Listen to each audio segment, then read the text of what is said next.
Hello, I'm Liling Tan.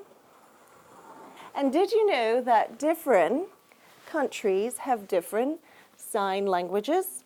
For example, England and America speak the same, but sign differently.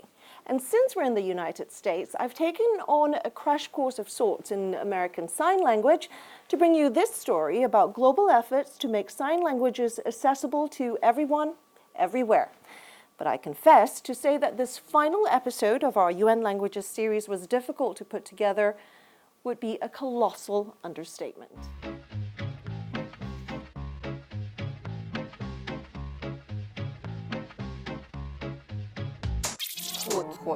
Naciones Unidas, l'Assemblée Générale.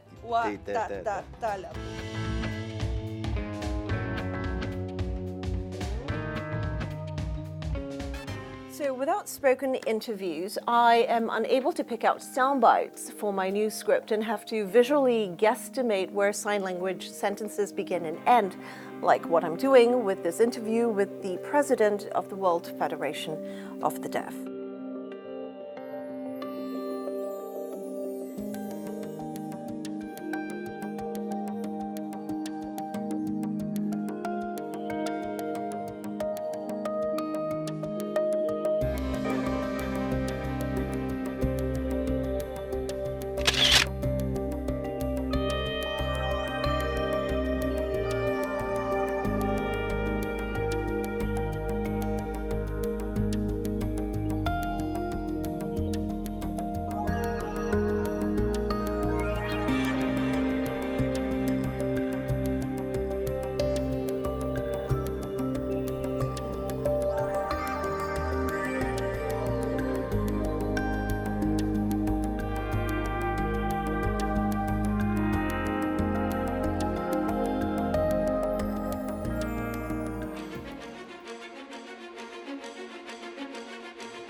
Some 70 million people around the world are deaf or hard of hearing.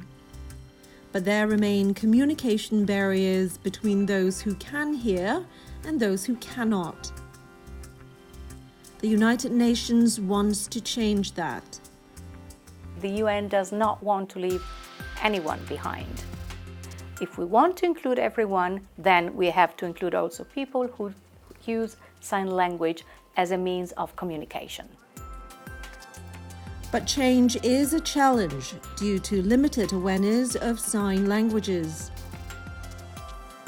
We analyzed and studied also many countries in Africa. Of those countries, 67% of the population who is deaf has no products or means of communication because people don't speak sign language.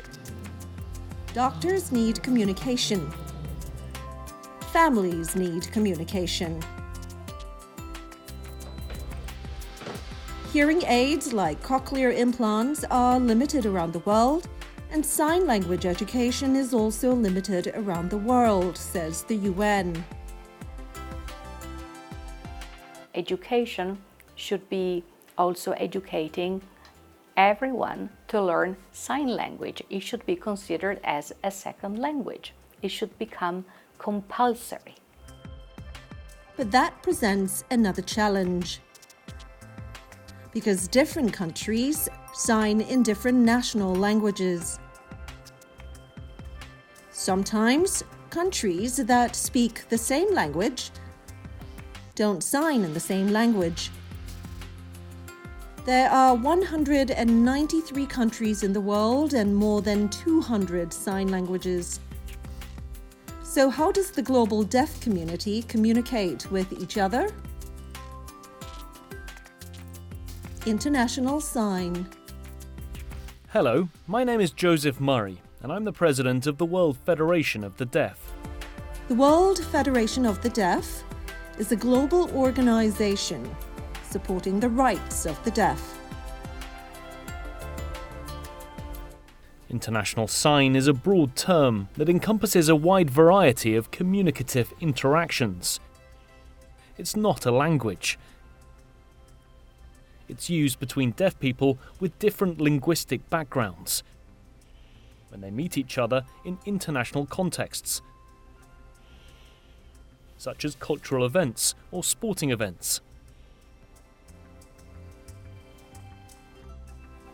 In 2017, the World Federation of the Deaf and the United Nations partnered to establish the International Day of Sign Languages. The aim was to raise awareness about sign languages and compel governments to recognize national sign languages through legislation.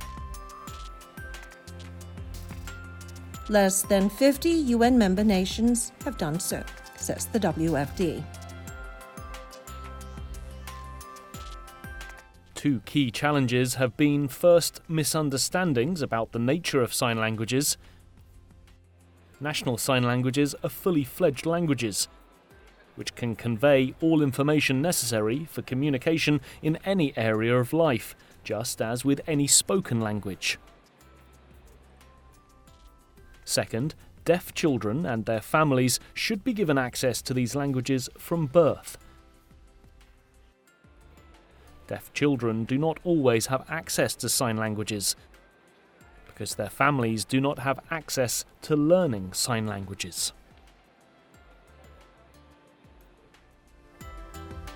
The ultimate goal is inclusivity, to bridge the gap not just between the deaf and the hearing communities, but also among the signing communities of the world, so that no one at all is left behind. I'm Liling Tan for CGTN at the United Nations in New York.